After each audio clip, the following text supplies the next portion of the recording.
कैसा दृश्य था सिद्धांतों के प्रति, धर्म के प्रति, अपनी मर्यादा के प्रति कितना उनमें समर्पण था। और ये नहीं कि राम जैसे देवता ही, दिव्य पुरुष ही, मर्यादा पुरुषोत्तम ही उन मर्यादाओं का पालन करते थे, रावण जैसे लोग भी मर्यादाओं का पालन करते थे।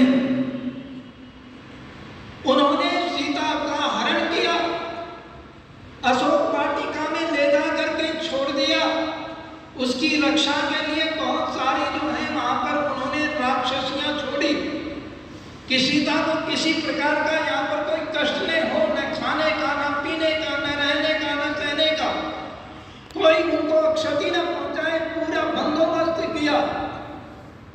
और यदि रावण चाहता, आज का रावण होता, आज का रावण तो सारी मर्यादाओं का भंग कर देता है, परंतु रावण ने मर्यादा को भंग नहीं किया। सीता की सहमति के लिए उसने नाना प्रकार के षड्यंत्र किए कि सीता किसी प्रकार जो है सहमत हो जाए, लेकिन बलात् नहीं किया उसके साथ में, जबरदस्ती नहीं। कितना मर्यादाओं से बंधा हुआ रावण, जिसको हम दस्कंदर कहते हैं। दस्कंदर क्यों कहते हैं?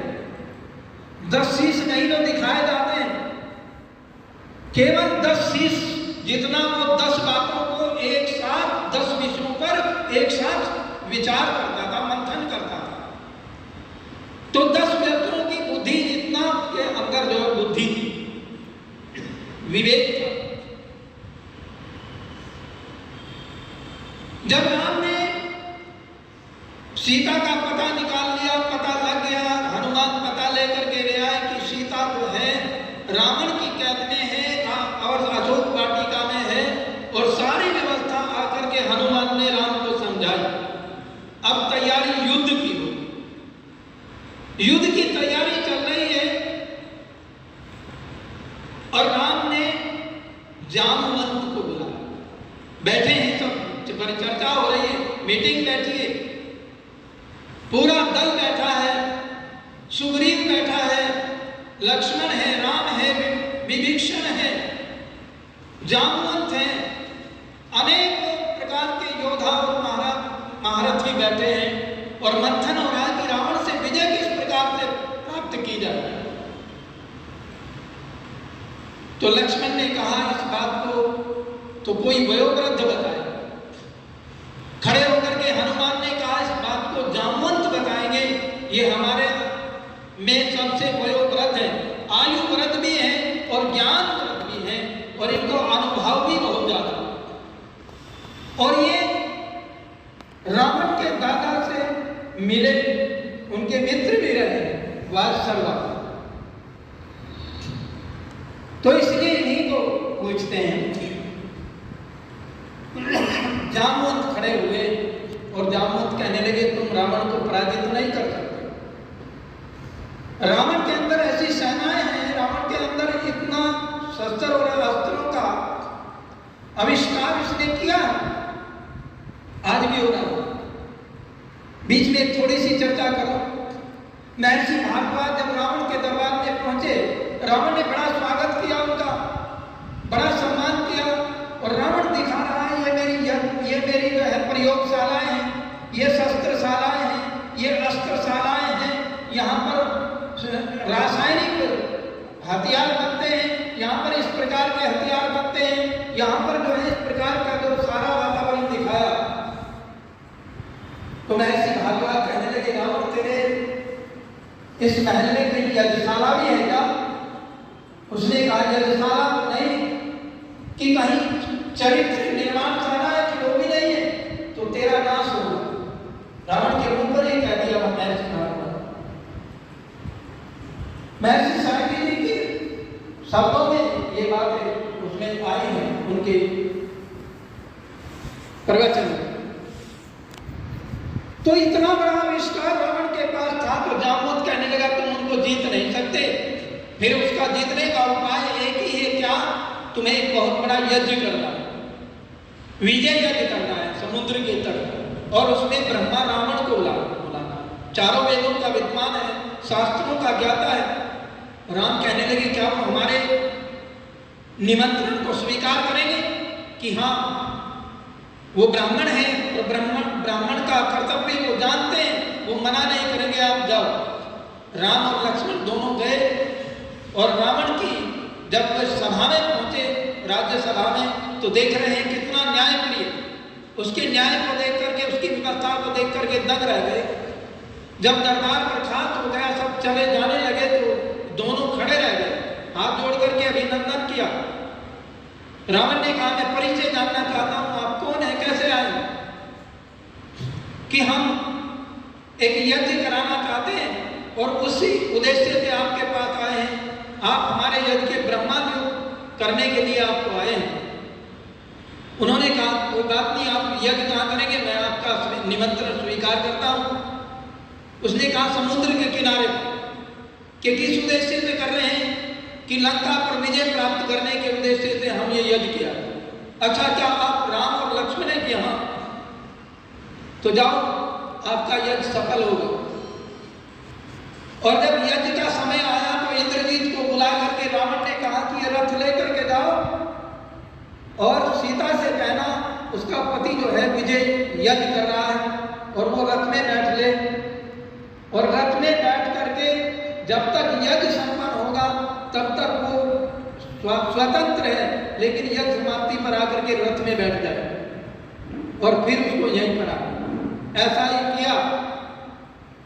रावण सीता को लेकर के गया, यज्ञ कराया और यज्ञ में उसने कहा कि विजयी भव, आशीर्वाद भी दिया। उन्होंने दक्षिणा के लिए कहा कि दक्षिणा तो मैं मेरी उधारी रही, वो चूड़ामणि देने लगी सीता, तो उन्होंने कहा तुम्हारी सुहाग की निशानी है, ये मैं नहीं दूंगा, मेरी दक्षिणा उधारी रही और जब मैं अंतिम मेरा समय आएगा तब आपसे दक्षिणा लूंगा। और ऐसा ही हुआ। तुम मर्यादाओं का पालन करते थे। आइए, माता जी ने 100 रुपये दिए हैं, 100 रुपये हमारे सुभाष जी ने ये बहुत अच्छे हैं। आज हम तेने तक तेने भुंजेता के पाठ को भूल गए हैं। आज हम दौलत के दीवाने हो रहे हैं, पदों के दीवाने हो रहे हैं। आइए एक गीत और आपके सामने रखते हैं।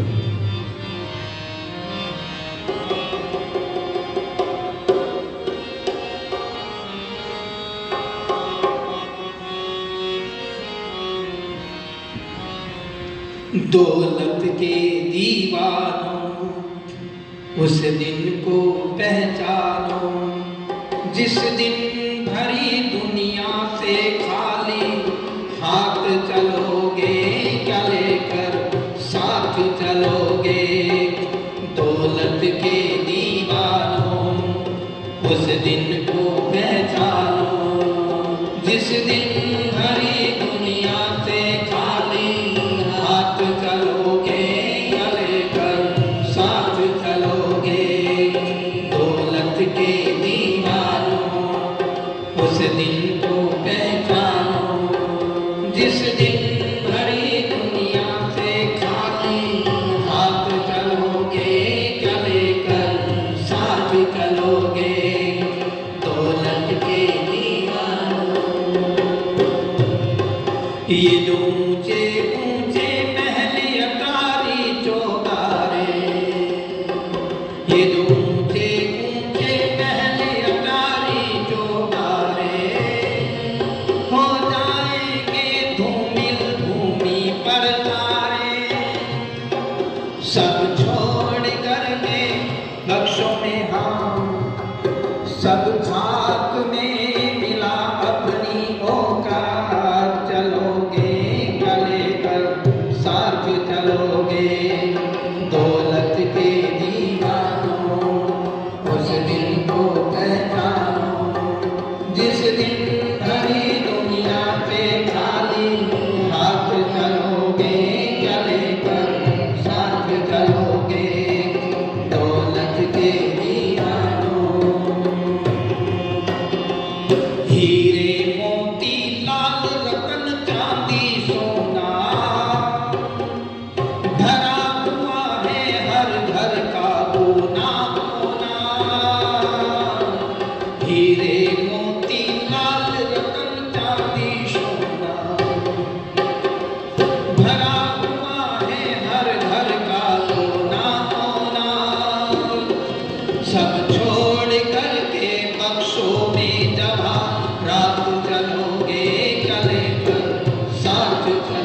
चलोगे चले कर साथ चलोगे दौलत के दीवारों। दया धर्म शुभ कर्म से कोसों दूर रहे, दया धर्म शुभ कर्म से कोसों दूर रहे। यज्ञ हवन तप दान से भी मजदूर रहे, दया धर्म शुभ कर्म से कोसों दूर रहे। यज्ञ हवन तप दान से भी मजदूर रहे। फिर कौन सी लेकर वहाँ होगा, चलोगे चले कर साथ चलोगे दौलत के दीवानों। उस दिन को पहचानो जिस दिन भरी दुनिया से खाली हाथ चलोगे चले कर साथ चलोगे दौलत के दीवानों। उस दिन को पहचानो जिस दिन भरी दुनिया से खाली हाथ चलोगे चले कर साथ चलोगे दौलत के दीवानों। दो गज कपड़ा तन की लाज बचाएगा, दो गज कपड़ा तन की लाज बचाएगा। बाकी सब बेमौल यही रह जाएगा। दो गज कपड़ा तन की लाज बचाएगा। बाकी सब बेमौल यही रह जाएगा। फिर चार के कंधों पर तुम्हें साथ चलोगे चले कर साथ चलोगे दौलत के दीवानों। उस दिन को पहचानो जिस दिन भरी दुनिया से खाली हाथ चलोगे चले कर साथ चलोगे दौलत के दीवानों।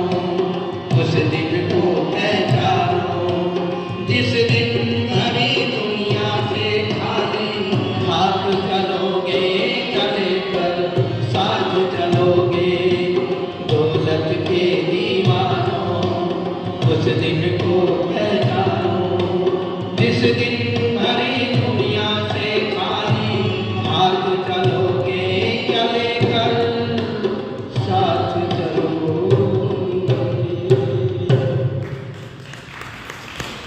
दो गज कपड़ा तन की लाज बचाएगा। बाकी सब बेमूल यही रह जाएगा, सब यही रह जाएगा। तो करना क्या है? जो भटके हुए हैं उनको राह पर लेकर के चलो, जो वैदिक मान्यताएं हैं उनका प्रचार और प्रसार करना, जिन्हें आवश्यकता है आपूर्ति करनी है। वहां पर जब हम रोज यज्ञ करते हैं तो वहां पर एक मंत्र आता है, उद्बुद्धे स्वाग्ने प्रतिजाग्रही त्वं इष्टा आपूर्ते। यहाँ एक शब्द आया है, दो शब्द आए हैं, इष्ट और आपूर्ति। यजमान कह रहा है अग्नि से, हे अग्नि उद्बुद्धे स्वाग्ने प्रतिजाग्रही। प्रति का अर्थ होता है मैं तुझे जगा रहा हूं और तू मुझे जगा। अग्नि तो जड़ पदार्थ है, वो कैसे जगाएगी? परंतु यहाँ ऋषियों की भाषा, ऋषि कह रहा है, अग्नि कह रही है तू मुझे, अब यजमान कह रहा है अग्नि से तू मुझे जगा दे, मैं तुझे जगा। और किस लिए जगा दे? इष्ट और आपूर्ति के लिए। इष्ट क्या है? अपने परिवार को स्वावलंबी बनाना, आत्मनिर्भर बनाना, शिक्षित बनाना, दीक्षित बनाना, विकसित बनाना, संस्कारित बनाना, अपने परिवार को हर प्रकार से सक्षम बनाना। ये क्या है? ये इष्ट है।